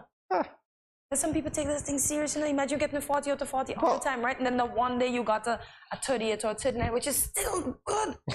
And then you just flip because, no, I'm always perfect. So I get that. Really? Yes, you have to look no at the pressure. Exactly. So your teacher was smart and just nodding. No, I didn't have any. Are you kidding? I didn't have any pressure like that. I was competing with myself. Yeah, exactly. And I always did that. I still do. It's not about, no, at all. Yeah. So it was just fun to remember her in that moment. Yeah, nice, nice. The response to it. So this one says, focus on self-improvement rather than rivalry, which makes sense. Why am I going to hate you because it doesn't make sense? Well, people hate what they don't understand. People compete with what they don't understand either, and it's just... they don't do their research. Don't compete. But seriously, it's just one of those things. It's like, why would you seek to focus on someone else and give someone so much of your time and attention when you can be focusing on you? This is what I don't understand in terms of our conversation on comparison. Focus on you. Deal with what you have. I mean, to use the Easter egg analogy, if we're carrying your own baskets, you're not going to have the same types of eggs that I do. No. You're not going to have them in the same way. They're not going to be in the same places. Yeah. And those things speak to our characteristics or skill sets. So, yeah, we might have some of the same things, but they might be in varying degrees, right? And so you'll be able to use your basket to make what you need to make from your basket. I'll be able to use mine. Problem is that we're comparing and we're operating like we have the same eggs in the basket. Yeah. We don't. So stop it. Your eggs are just as meaningful as someone else's. Indeed. Yeah, focus on self-improvement rather. Come on, no rivalry. Improve, be your best self. Everyone does things differently. Some of us see it through, some of us just don't. Some of us procrastinate, some of us are good. So yeah, each his own. That's it. This whole concept of comparison, and this is interesting to me that we're having this discussion now because I going back to my past as an educator, when I think about comparison in the classroom, there were times when we wanted to be first, second, or third, and some of the students now don't even know what that is to have that on the report card because somebody realized that it was not wise to do that to children, to rank them, even though we know to some degree they're not being ranked in the class that they're in among each other, but they're being ranked in the streams that they're in because they're still in first form, and then we attach a 1 or a 2 or whatever. And the children feel that way, even though we know that there's no difference. I remember speaking to somebody who said in their school, the number is just a number, and it actually was. It didn't mean anything at all. They just had so many of this grade that they put them together. But when you get to high school, for instance, when it affects your courses, what you were allowed to do, the number of subjects that you take, etc., there is that internal ranking going on. Now, mind you, mean, you realize that all you need is 5 O levels to move on to the next phase, math and English being one of them. Just pick 3 additional ones. What do you care about 15, 14, 13, really? And even 10 is just a waste. So that's why I said we were kids with heavy backs. We were hard back. Because I was a 3G5er, I was a 4G6er, and my mom said, "What are you doing down there?" And then the next year I was a 5G2er. My mom was like, "No, you're not supposed to be down there." So I liked the hierarchy because it made me work for what I wanted. yeah, but it's still bad in a sense because I then get that. you get that division. I mean, I remember going to Bastard Junior High. What did we have? 1B7? Oh Jesus, yes. I think back we in got the as days, far as maybe 1B. I don't want to. We had 1B4. 1B. We went to 1B4. So you went through 1A1 to 5. Yeah. And then you had 1B1 to. I mean, so you see what's going on there, right? But some people, that's why I said I swear our backs were broad, because I think if we do that to the kids these days, it's not gonna be a good thing for them. But we still do to some degree, and I guess it doesn't mean the same thing, but we still kind of do, and it kind of sets up this classification, if you will, as to how we treat people and what society's expectations are of those people that we again put onto those people because we're separating them, we're treating them differently, we're not integrating them, and in the real world they have to integrate anyway. So I don't understand. I mean, it's something different if you say to me that they're being separated because, there is differentiated instruction, so you're giving them what they need, but in a lot of cases I'm not sure that actually applies. I think it's just another way to write off, and it does breed comparison, if you will, because once you're in that grade or whatever, then you might compete look with up or look down on other you. people, and so I don't like it. Just integrate. No. Integration works for me. Does it work for you? But I just think we should put people in the area of, I'm going to say, expertise, because not everybody's born to do subjects. Some people are technical, just put them right away into their hands-on stuff. For those that want to be architects and stuff, you just put them into these subjects. So we shouldn't all do the same thing. You feel me? I heard that, but I think that there is an age at which it's too soon to do that. And I don't think in the high school is a good place to do it. Because the children are still figuring things out. So if you try to give everybody the same exposure, at least, or even more than they need, then they'll be able to decide for themselves where they want to go after having been exposed to those things. Fair enough. So that's just the way I see it. Doesn't mean I'm right, but that's fair enough, as you rightfully say, because sometimes you ask the kids, "Oh, I don't know, I wanted to be that this time," but so I have experienced that recently, so. Exactly. The whole thing is just try not to compare with others to the point where you're looking at the negative consequences, right? Focus on the positive things that you could take from the other person. Remember, again, that nobody's perfect, as we did say that. And figure out that you're just as important as the people you're trying to emulate. Because that's the thing, right? Everybody's important. So your value has to be found and understood internally first, and then obviously you'll project it and appreciate everybody just the same. That's where we are. On that note of comparison, hopefully it brought you joy. Yes. Don't steal your joy, y'all. All righty, we'll be back in a moment. Stay tuned.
What will it take to grab the attention of someone with the power to make your dream come true?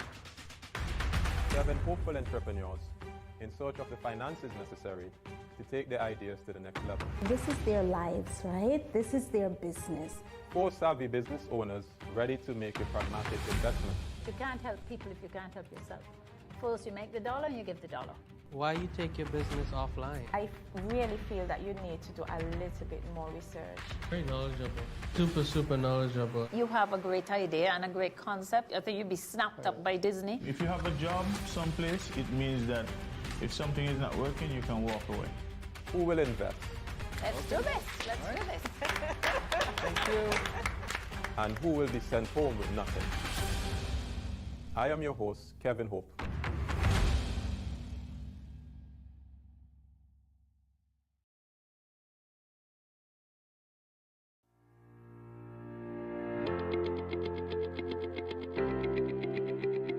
Dreamy Decor specializes in flowers for all events, from birthdays to weddings and any other special occasion.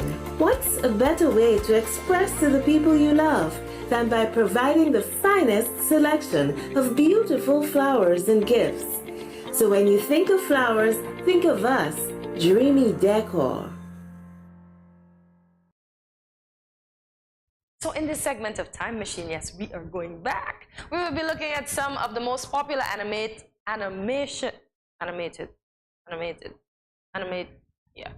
movies from the 90s. I had a moment there. So let us know in the comments if they spark your memory. Come on, guys. Yeah. I'm excited. Can you sense? No comment. I'm ready for this. What animated movie do you remember though? Other than Space Jam? I just gave you one freely. Was I big on animated movies? I don't know. I really. Peter Pan, maybe? I don't know. Tinkerbell, yeah. Anything with music in it, so Disney things. So you like, no, that wasn't animated. I just had a moment there. Guess I'm too excited for these ads. Beauty and the Beast. Beauty and the Beast. Who else? I can't wait. DuckTales. Oh my gosh. Okay, I'm showing my age. Write it down. Yes, DuckTales. Did we ever understand what Donald was saying though? Of course. That's why we watched it. He always sounded so grumbled and grunchy, and then I realized why they spoke like that, because when it was Daffy turn to be Star, Daffy's had a lot of spit coming from his feet. But I couldn't understand Uncle Donald on a lot of days, especially when prior to him becoming like that, when he hung out with Mickey and them, it was like hard. It's too much for me. Yeah. But yep, I remember DuckTales. I don't remember this one, Treasure of the Lost Lamp. I really don't remember this one. But I do remember the characters, most of them anyway, especially that guy in the back, whom I forgot about until just now, so. Oh my gosh. Ooh. All right, The Fool of the World and The Flying Ship. No, I don't know this one. The only fool that I know in a movie, well, the word coming up is Mr. T. That's it. Oh. All right, so no. No, I don't know this one. Don't know this one. And The Flying Ship, okay. Although this looks more like a 3D thing. Remember those? Like it does look like that animation. Like they mold these clay guys and then they just move but them. It does look like that, but I guess it's not that. The lighting makes me think of that. This is animation, so yeah. Fool of the World and The Flying Ship. I wonder who's the fool. Because you can't guess. There's too many persons up there. Prince and the Pauper. Oh, I like cartoons like these with the big eyes. I love these drawings. I remember this story, I think. Yeah. I did watch this. Aww. Nice. Don't ask me what it was about because it was in 1996. We're almost at 2026. He was a rich guy that was poor, and then he shared. He wasn't a mean prince. Yeah, but they kind of look like brothers. So I wonder if he's a lost brother. What do you think? Dun dun dun. Or because they look so much alike, one could have impersonated the other. Yep. Because he's wishing he could have been the prince to have a lot like the prince. Boy. And that's the thing, sometimes we want what other people have, and we do not understand the stresses that come with it, although they make it look glamorous. So, boy, we really have to stay in our lane and be content. It's a wide road. I ain't got no lanes. All right. Fern Gully, the last rainforest. I remember Fern Gully. I remember her, actually. Ooh. I looks remember, like- yeah, there was a romantic relationship budding there, and the whole thing with the trees being cut and saving the forest and all of this stuff. Yeah, it was really good. Okay. I don't remember Fern Gully. The name sounds familiar, but I don't remember actually watching it. Yeah, it was a fight against deforestation in a lot of ways and what that represents. So there were hidden messages in it, which I guess would be applicable even now as we talk about climate change and deforestation, how important forests are. So it's funny we've been speaking about these things to me throughout my time here on Earth, and it's like we still have the same problem. because we're the same people. Wow. Speaking about saving this, saving that, we start off for 2 weeks and then we just dash everything. Not using that bag anymore. I'm gonna collect plastics because I need to put them in my garbage. Oh, who don't remember this? Who does not remember this? Batman Mask of the Phantasm. I don't remember this particularly, but I do remember Batman. Although I have to say, I'm a stickler for the original Batman, not the animated version. So you want the one that go pow? yes, I do actually. What pow? Love that. Who came up with those things? Whap. I love zap. that. Well, that's the I stage remember of that graphics. Green Hornet. Oh my God! Ooh, listen, but I'm happy that I got to experience all of those different genres of stuff. I used to watch this a lot on. Was it the WB? I think at the time. Yeah, They WB the had all afternoon these. shows. Yeah, Yeah, I used to watch Animaniacs. this a lot. Yeah. Pinky and the Brain. Ooh. And then Saturday, you hurry to do your chores because we had to watch cartoons and then we had to do the Soul Train line. That was Saturdays at our house. You gotta do the Soul Train line. It's amazing because Batman really didn't have any superpowers. He was never bitten by a bat, and so he couldn't fly on his own. No, I don't know.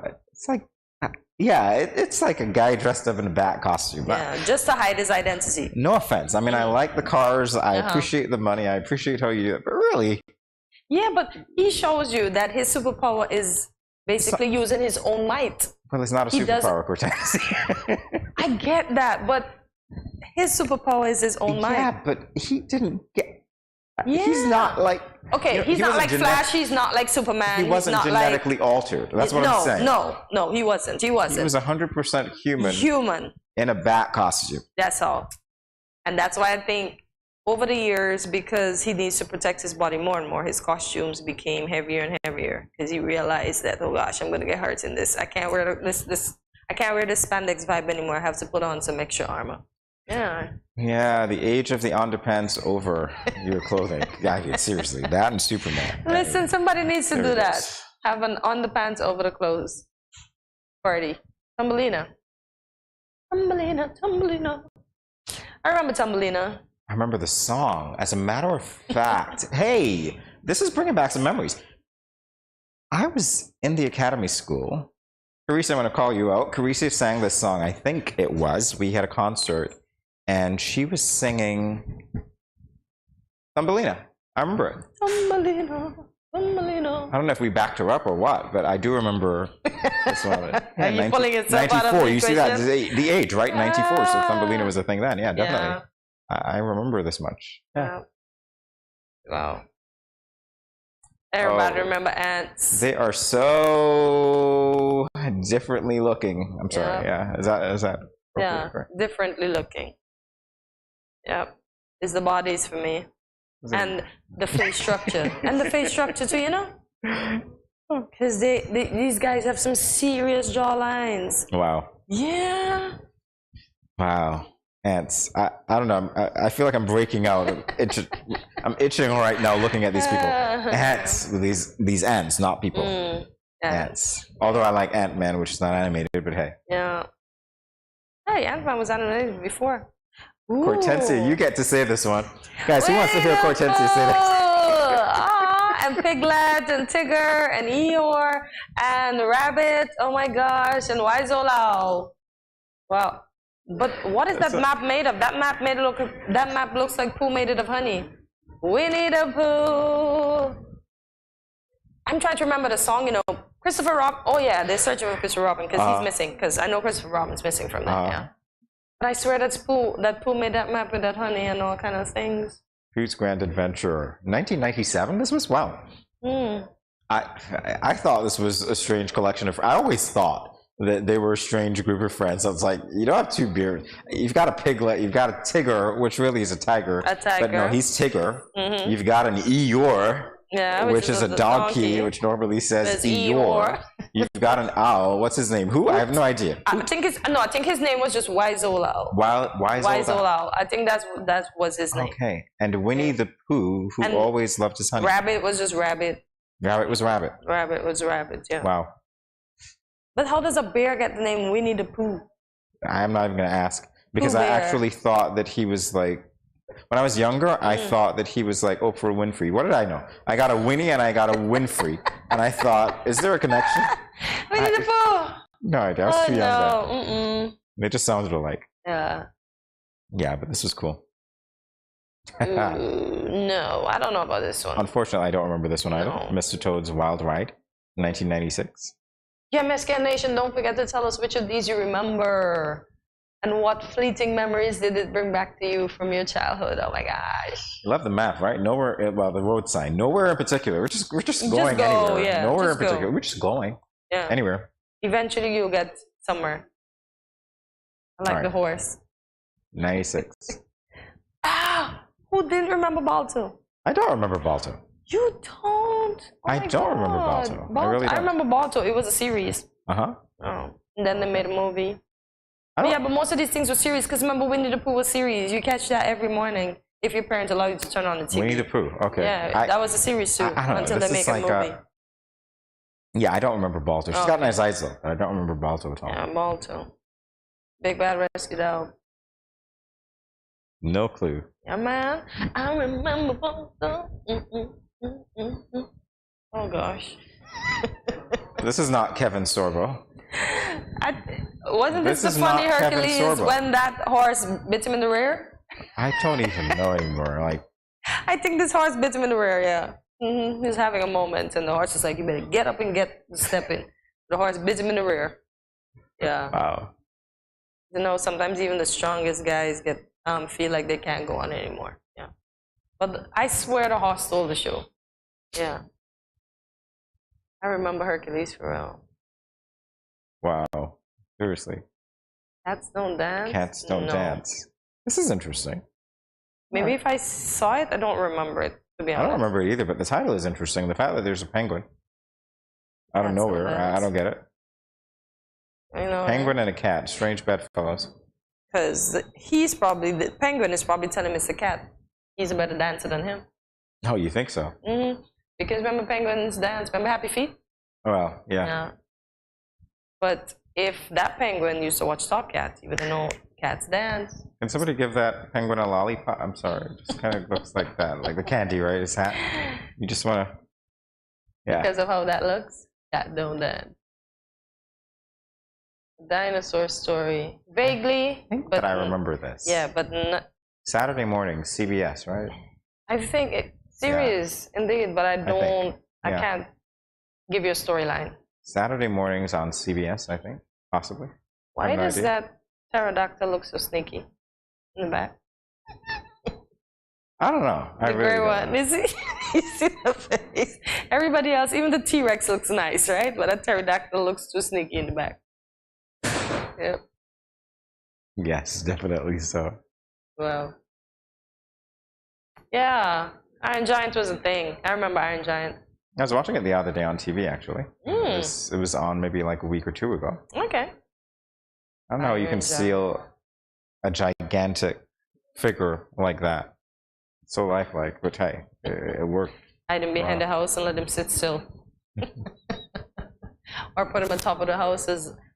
He's sitting behind the house, he's hugging the house, his legs is around, and his hand is just off the roof, and he's just there. What architecture is that? Yeah, I remember Iron. Oh my gosh. Yeah. Once Upon a Forest. Yes and no. No. I think this was a series as well. 1993. But what, you notice in all things, they always have somebody that's stocky in it. I don't understand why they think, maybe it's just for representation. But, could be. They always have a stocky person. Every series, human or cartoon. Wow. All right, fair enough. Our walk down memory lane. We looked at the animated movies, most popular animated movies from the 90s, and now we're gonna fast forward back to 2023. We'll be with you in a moment.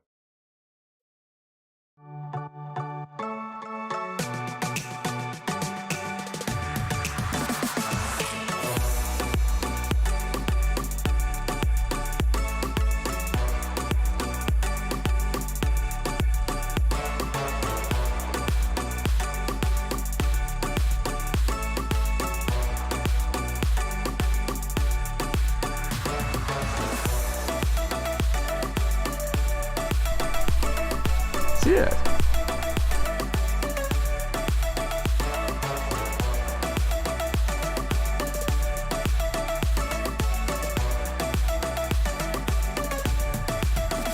An exotic experience.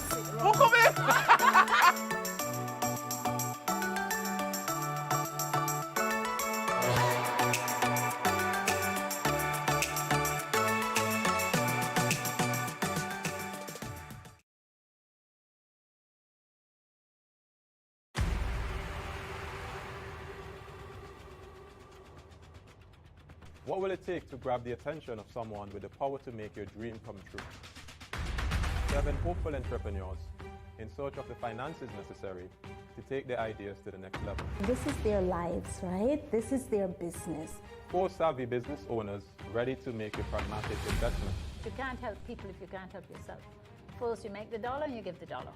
Why you take your business offline? I really feel that you need to do a little bit more research. Very knowledgeable. Super knowledgeable. You have a great idea and a great concept. I think you'd be snapped up by Disney. If you have a job someplace, it means that if something is not working, you can walk away. Who will invest? Let's do this. Let's do this. Thank you. And who will be sent home with nothing? I am your host, Kevin Hope.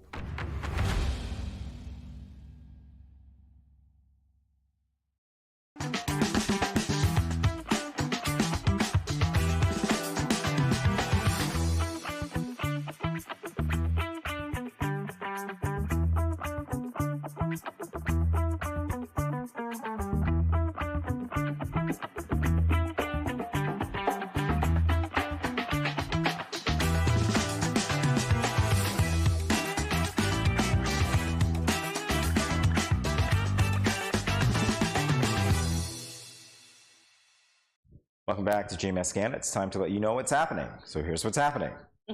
Lake Health and Wellbeing has announced another set of workshops taking place as part of the Empower Her project. Navigating the Digital World consists of 2 workshops and will be facilitated by IT expert and programmer Keisha Archibald.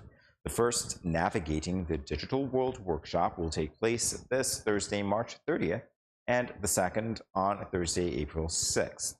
Both workshops will run from 6 to 8 p.m. and will be held in the computer lab at the Clarence Fitzroy Bryant College in St. Kitts. The workshops are entirely free to attend, so send an email to events@lakehealthandwellbeing.com or call 765-8702 to register for all the workshops announced. So, Treasure Lee, yes, is hosting its 3rd annual Easter egg hunt under the theme Easter Wonderland on Sunday, 9th April. She told you all of this morning, so I hope you listen. So we're telling you again. So join in on the fun at the Shadwell Great House starting at 1 p.m. and it goes until 5 p.m. The event includes fun prizes, surprises, eggs, and an Easter bunny. Refreshments will be on sale, so contact 661-9690 for more information and have yourself an excellent time out there. You just had to come with the pun again. Had to, yeah. You just had to. All right. Well, before we go down pun alley again, I'm going to say goodbye to you for now. We want to thank you for joining us today for another edition of GMSKN. Tune in daily to find a little bit of everything, hopefully for your friends, family members, and everybody that you know and don't. A little bit of everything for everyone. Remember to follow us on our social media platforms, including Facebook and YouTube at Studio 327 Inc. and on Instagram at Good Morning SKN. Also like, subscribe, follow, and share, and visit our website at www.studio327inc.com to learn more about GMSKN and Studio 327. And we always ask that you leave us a comment, and I always ensure I re-add what Jamie said. Remember to subscribe. And let us know what was your favorite part of today's show. And see you tomorrow, Hump Day, at 8 a.m. when you wake up bright and early. Get your coffee, turn on your devices, and start your morning with us right here at Good Morning SKN. Remember to spread kind words. Thank you always for watching. And have yourselves a wonderful Tuesday. Bye, guys.